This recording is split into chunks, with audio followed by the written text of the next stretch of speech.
Hai guys, terima kasih sudah mampir di channel aku. Bagaimana kabar kalian semua? Semoga dalam keadaan sehat ya. Oke, di video kali ini aku akan membahas asal-usul Candi Borobudur. Oke, langsung saja, ini dia asal-usul Candi Borobudur. Borobudur adalah candi Buddha yang terletak di kota Magelang, Provinsi Jawa Tengah. Candi Borobudur berasal dari dua kata, yaitu bara dan budur. Candi termegah di Indonesia dalam istilahnya terdapat dua kata. Bara memiliki arti kompleks biara dan budur memiliki arti di atas. Jika digabungkan akan menjadi bara budur yang apabila dibaca dengan kata Borobudur. Nah, Candi Borobudur ini memiliki sejarah yang amat sangat panjang.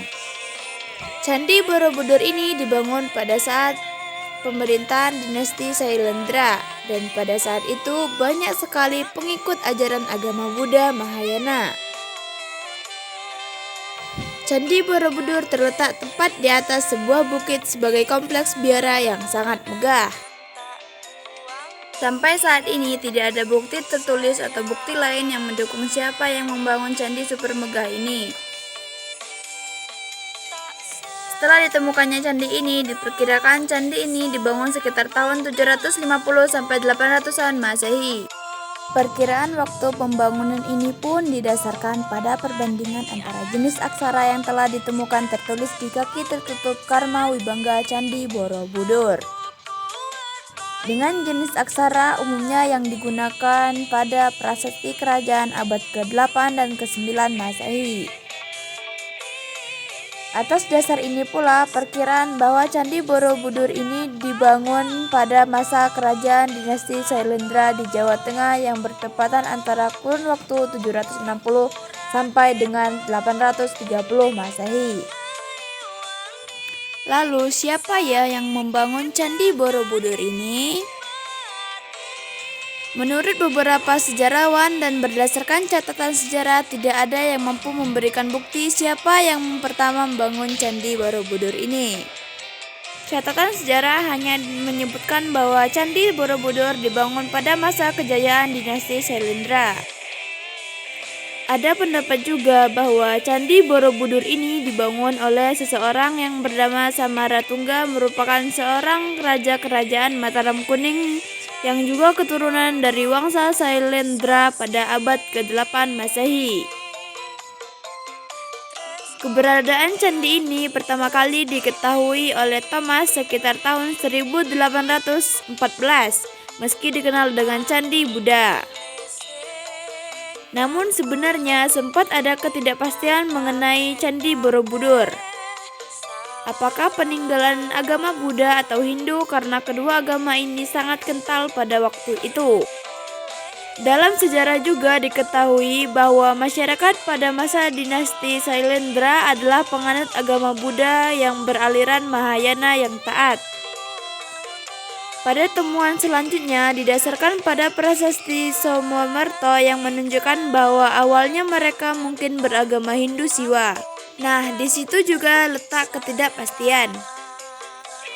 Di Jawa banyak sekali terjadi pembangunan berbagai candi Hindu di dataran Kedu. Beberapa contoh misalnya seperti Candi Suci Siwalingga yang lokasinya pun berdekatan dengan Candi Borobudur. Candi Borobudur awal mulanya merupakan rancangan bangunan berupa stupa tunggal yang sangat besar yang memahkotai puncaknya. Namun, karena pertimbangan yang mengatakan bahwa stupa akan terlalu berat dan berisiko, maka stupa tersebut dibongkar dan diganti dengan 3 dari sains stupa dengan ukuran kecil dan 1 stupa induk seperti sekarang. Megahnya bangunan Candi Borobudur sendiri terbagi dalam 10 tingkatan yang berbentuk punden berundak, yang memiliki filosofi yang terkandung dalam 10 tingkat bangunan Candi Borobudur tersebut adalah untuk melambangkan tahap dan proses hidup manusia. Mina candi ini memiliki 6 teras berbentuk bujur sangkar yang di atasnya mempunyai pelataran lingkar. Pada dinding candi juga dihiasi dengan kira-kira 2.672 panel relief serta terdapat 504 arca Buddha. Stupa pertama Borobudur yang paling besar terletak di tengah stupa puncak ini, dikelilingi oleh 3 barisan dari 72 stupa berlubang yang terdapat arca Buddha yang duduk bersila di tengah-tengah bunga teratai. Pada tahap pertama, pembangunan candi ini dilakukan dengan meletakkan pondasi dasar pada bangunan candi. Pembangunan Candi Borobudur ini kira-kira dimulai pada tahun 750-an Masehi. Candi Borobudur ini dibangun di atas kontur perbukitan tinggi. Bahan bangunan dasar candi ini terbuat dari batuan andesit namun tidak seluruhnya. Bagian bukit yang tersisa ditutup dengan struktur batu lapis demi lapis. Kedua, tidak akan memakan banyak proses pembangunan karena pada tahap kedua ini hanya dilakukan proses penambahan 2 undukan persegi pagar angkan dan 1 rendahkan beringkang. Namun, di atasnya langsung dibangun sebuah stupa induk atau tunggal yang sangat besar. Stupa inilah yang menjadi mahkota dari puncak Candi Borobudur.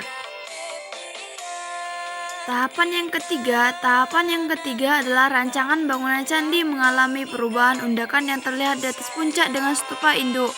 Ia memahkotai puncaknya dibongkar dan diganti menjadi 3 undakan lingkaran kecil. Pada undakan ini kemudian stupa-stupa kecil dibangun berbaris dan melingkar. Dan tahap yang keempat atau tahap yang terakhir yaitu pembangunan hanya dilakukan sekedar perubahan kecil dan tahap finishing.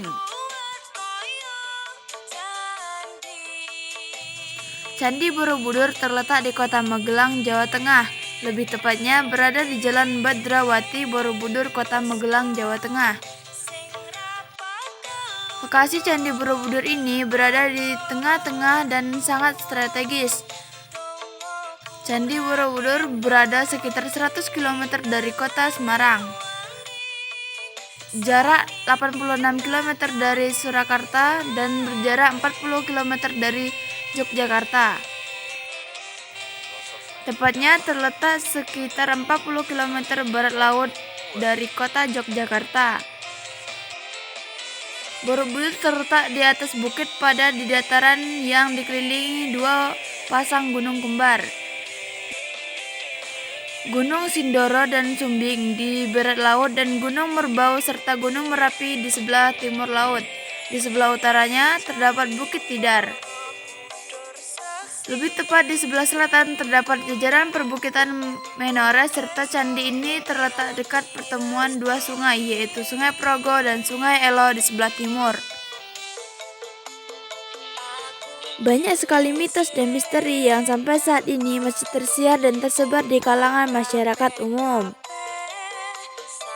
Banyak mengatakan bahwa misteri Candi Borobudur ini ada sebuah replika alam semesta, antara lain misteri dan mitosnya yaitu siapa yang menjadi arsitek dari Candi Borobudur.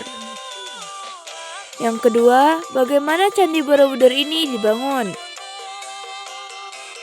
Yang ketiga, ada patung yang belum selesai. Yang keempat, ada arca sang pengabul doa. Dan yang kelima, Candi Borobudur ini sempat hilang. Dan yang keenam, ada arah Candi Borobudur ini menghadap kenapa. Dan yang ketujuh, Candi Borobudur menjadi sebuah jam raksasa. Yang terakhir, Candi Borobudur yang dikelilingi danau air asin. Mungkin sampai di sini dulu pembahasan kita kali ini. Apabila ada yang kurang, kalian boleh menambahkan di kolom komentar dan juga sama-sama belajar tentang kebudayaan dan tentang sejarah-sejarah yang berada di Indonesia maupun di luar Indonesia.